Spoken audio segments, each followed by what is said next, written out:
Hola Patricia, muy buenas tardes. Muchas gracias a ustedes por interesarse en el tema y por difundir lo que estamos haciendo en el CIAM y en la universidad. Bueno, partamos la conversación contando que nos cuentes en qué consiste esta investigación a grandes rasgos para ya luego ir más en detalle, más en profundidad, Jaime. Nosotros hace tiempo estamos investigando lo que sucede un poco dentro de las clases de educación física, principalmente lo que es el desarrollo de la competencia motriz. La competencia motriz tiene que ver con la capacidad de realizar determinadas habilidades cuando uno se enfrenta a unas tareas motrices. Por ejemplo, cuando nosotros como profesor de educación física les pedimos a los niños o le damos una tarea que, por ejemplo, que tengan que lanzar o que tengan que saltar, que tengan que atrapar un balón, etcétera, etcétera. Entonces, estábamos viendo primero qué es lo que sucedía en las clases de educación física y también estábamos viendo algunos aspectos no tradicionalmente estudiados, porque si ustedes se recuerdan, generalmente uno siempre en educación física lo relaciona, tal como su nombre lo dice, a la parte física, pero hay cosas que también suceden que tienen que ver con la parte volitiva, con la parte motivacional, que muchas veces no nos damos cuenta o no nos percatamos y que en los estudios que hemos estado realizando nos hemos dado cuenta que es bastante importante. Y en este sentido, nosotros aplicamos un test para ver las capacidades, las competencias motrices, pero también aplicamos unos cuestionarios para preguntarle a los estudiantes cómo era su motivación hacia las clases de educación física y además si disfrutaban las clases de educación física. Y por otro lado, también le preguntábamos qué creen ellos que son capaces de hacer. Entonces, en base a eso, nosotros determinamos 3 grupos y comparamos esos grupos en base a los niños que son competentes motrizmente, o sea, digamos los que tienen buenas habilidades motrices, los que se creen que tienen buena habilidad motriz y el que además están motivados y que además tienen un alto nivel de disfrute de la clase de educación física. Entonces ahí detectamos que ese grupo equivale aproximadamente a un 23% y es el grupo ideal, es decir, todos quisiéramos tener, que todos los niños tuviesen un alto nivel de habilidad motriz, que se crean competentes, porque el creerse competente les permite participar. Nadie se atreve. Si yo sé que no soy capaz de pasar una viga de equilibrio, por ejemplo, no me voy a atrever a hacer, pero si yo sí creo que lo puedo hacer, me atrevo a hacerlo. Y lo más importante es que están motivados para participar de las clases de educación física y además la disfrutan. Ese es el primer grupo, es como el grupo ideal. El segundo grupo es un grupo que no está alineado, es decir, tienen bajos niveles de competencia motriz. Es decir, no son muy hábiles. Jaime. Estos son niños de quinto y sexto año básico, Okay. de aquí de la región de la Araucanía. Yeah. Son aproximadamente, bueno, en Temuco, en Villarrica, en Perquenco y en Caragua. Esas son las 4 ciudades donde participaron estos niños. Entonces, con este grupo de niños identificamos este segundo grupo que no está alineado, que tienen bajos niveles de competencia motriz, es decir, que no son muy hábiles motrizmente, pero que ellos sí se creen relativamente hábiles, y eso es importante porque cuando un profe de educación física le entrega una tarea, ellos creen que la pueden hacer, así que la intentan hacer. Pero a pesar de que no son competentes motrizmente, que creen que pueden hacer las cosas, ellos sí están motivados para participar de las clases de educación física y sí la disfrutan. Y este es el grupo mayoritario, es aproximadamente un 60%. Entonces, es aquí donde nosotros tenemos un desafío particular para que los niños puedan mejorar su competencia motriz, para que ellos puedan pasar a este primer grupo ideal que te comentaba. Entonces, ese fue como el primer hallazgo importante de nuestro estudio. Y también identificamos un tercer grupo, que es el grupo alineado bajo, que tiene bajos niveles de competencia motriz. Saben que tienen bajos niveles de competencia motriz, pero lo que más nos preocupa es que no disfrutan la clase de educación física y no están motivados para participar de la clase de educación física. Entonces, este grupo también hay que tomar en cuenta, porque generalmente este es el grupo que cuando son adultos no participan de actividades físico-deportivas, no tan solo de deportes como podríamos mencionar algún deporte federado, sino que el hecho de trotar, de andar en bicicleta, de ese tipo de cosas. Entonces, una vez que identificamos estos 3 grupos, los comparamos entre sí, primero para ver si es que alguno de estos grupos se diferenciaba en cuanto a la composición según sexo, es decir, si alguno de estos grupos primaba algún sexo, porque normalmente los estudios nos indican que son las niñas las que menos participan de educación física, menos competentes son, o menos participan. Entonces, otro de los hallazgos es que los tres grupos no se diferencian según sexo, es decir, estos tres grupos se componen por partes iguales tanto de damas como de varones. Entonces, esa es la primera, una de las primeras hipótesis que descartamos, que nosotros pensamos que iban a ser las niñas las que iban a estar en el grupo más bajo. Después, otra de las comparaciones que hicimos en nuestros tres grupos fue del índice de masa corporal, es decir, lo que tiene que ver directamente con lo que es el peso. Entonces, los niños del primer grupo, los que estaban más entusiasmados, los que les gusta más la educación física y son más competentes, tienen niveles más bajos de índice de masa corporal. Es decir, en este grupo podríamos decir que hay niños que tienen peso o de estado nutricional normal, en comparación a los otros dos grupos, que comentábamos, que no está alineado o que está alineado bajo, que tienen un índice de masa corporal más alto, es decir, está compuesto por niños que tienen sobrepeso y obesidad. Y el último hallazgo, pero no por eso no deja de ser más importante, es que comparamos cuántos se mueven durante el día estos niños, según esta división, esta agrupación que hicimos. Entonces, lo vimos desde el punto de vista de las recomendaciones que tiene la Organización Mundial de la Salud, es decir, que tienen que cumplir 60 minutos de actividad física moderada y vigorosa durante el día. Entonces, lo primero que llegamos es que el primer grupo, el grupo que está más motivado y que es más competente motrizmente, tiene 50 minutos de actividad física moderada y vigorosa, es decir, no alcanzan a llegar a las recomendaciones. Y esto es mucho más preocupante en los niños que están en los otros dos grupos, que tienen baja competencia motriz, porque ellos solamente llegan a un 37 minutos diarios de actividad física moderada y vigorosa. Entonces esto también es preocupante desde ese punto de vista, porque si los niños no pueden desarrollar su competencia motriz, estamos inmediatamente corren un riesgo de no cumplir con las recomendaciones físicas de la Organización Mundial de la Salud, y eso va a traer problemas a lo que es la salud y traer los problemas anexos como es este tema de sobrepeso y obesidad. Entonces, eso es a grandes rasgos este último estudio que hemos realizado y que hemos publicado hace poco en una importante revista del área de la educación física. Y esto se hace además con investigadores de otros países, ¿no? No solo hay investigadores de nuestra universidad, está la participación también de académicos de otras universidades internacionales. Exactamente, estamos, de la Universidad de la Frontera, además está participando la doctora Sonia Salvo, y también es una especie de cooperación que estamos haciendo a través del Centro de Investigación en Alfabetización Motriz con la Universidad de Valencia, específicamente con el doctor Isaac Esteban, y con la Universidad de Hamburgo, con el doctor Erwin Gerlach, y además con la Universidad Pedagógica de Zúrich, con el doctor Christian Herrmann. Entonces, este grupo bastante variado le da un poco más de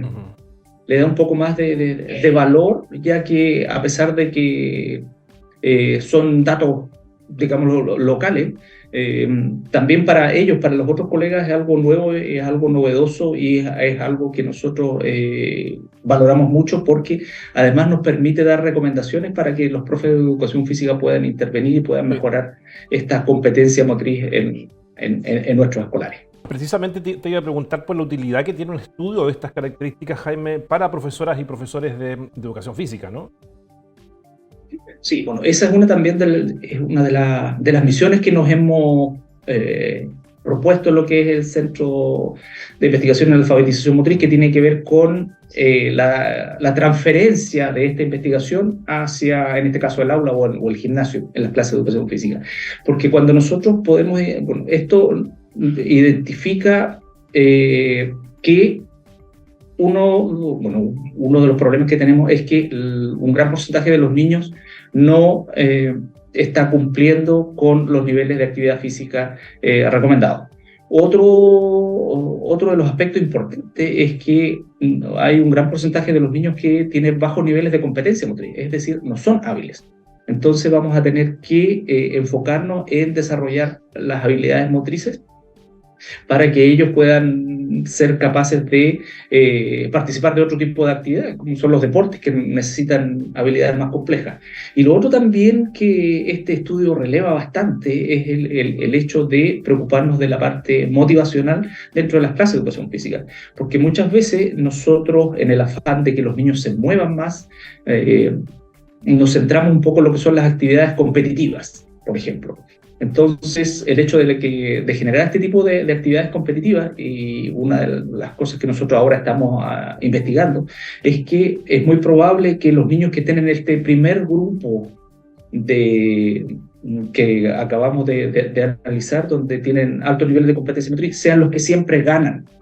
Y el problema está con los niños que pierden, porque lamentablemente cuando uno hace actividades competitivas, no todos pueden ganar. Entonces, dependiendo de cómo nosotros enfrentemos o cómo nosotros propongamos estas actividades, podemos generar un poco de aversión hacia la actividad física. Estos niños que no disfrutan la clase de educación física principalmente son los que no quieren participar de estas actividades. ¿Por qué? Porque generalmente pierden, porque son tildados de torpes, porque ellos pasan vergüenza en las clases de educación física. Entonces ellos tratan de evitar eso. Entonces nosotros como profesores tenemos que reflexionar sobre este tipo de actividades y principalmente tratar de motivar a los estudiantes con actividades cooperativas, por ejemplo, haciendo que todos se puedan sentir competentes, que todos puedan alcanzar algún tipo de logro, para que de esa manera se entusiasmen, porque a nadie le gusta participar, por ejemplo, de actividades donde no destaca. Entonces,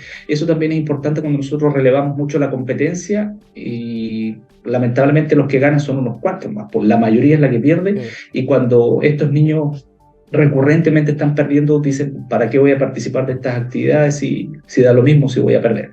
Entonces, por eso es importante también que nosotros como profes reflexionemos que no tan solo la parte física es importante, sino que la parte motivacional, la parte competencial también es muy, muy importante para desarrollar dentro de las clases de educación física. Y desde la estructura, Jaime, porque finalmente lo que ustedes han estudiado tiene que ver de alguna manera con la estructura educativa, ¿no? Con cómo estamos generando efectivamente las políticas para poder estimular, para poder cuidar, proteger eventualmente también a nuestros niños y niñas.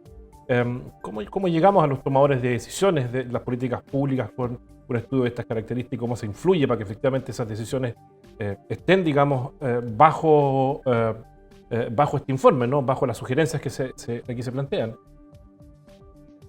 Eso es interesante, siempre lo discutimos dentro del CIAM y también con otros colegas. Por ejemplo, mi colega Nicolás Aguilar siempre cita un estudio que dice que las autoridades se demoran 17 años para basar sus decisiones en evidencia. Entonces, nosotros no queremos que pasen estos 17 años, así que en ese sentido estamos tratando de socializar estos resultados, estamos tratando de realizar algunos talleres. El año pasado hicimos un seminario de actualización de educación física orientado a esto. Lamentablemente asistieron pocas autoridades, pero de todas maneras nosotros estamos tratando de que a través de quienes puedan tomar decisiones desde el punto de vista curricular, puedan optar para recomendar a los profesores, porque muchas veces nos dicen, pero es que dentro de las bases curriculares aparece que nosotros tenemos que enseñar deporte. Entonces, en ese sentido, si bien es cierto, es lo que corresponde, pero tenemos que darle alguna orientación que no sea tan competitiva. Entonces, ahora nosotros estamos tratando de presentar algunos proyectos, e incluso ahora estamos haciendo otros estudios donde pretendemos que una vez que tengamos los resultados, recomendar algún tipo de metodología.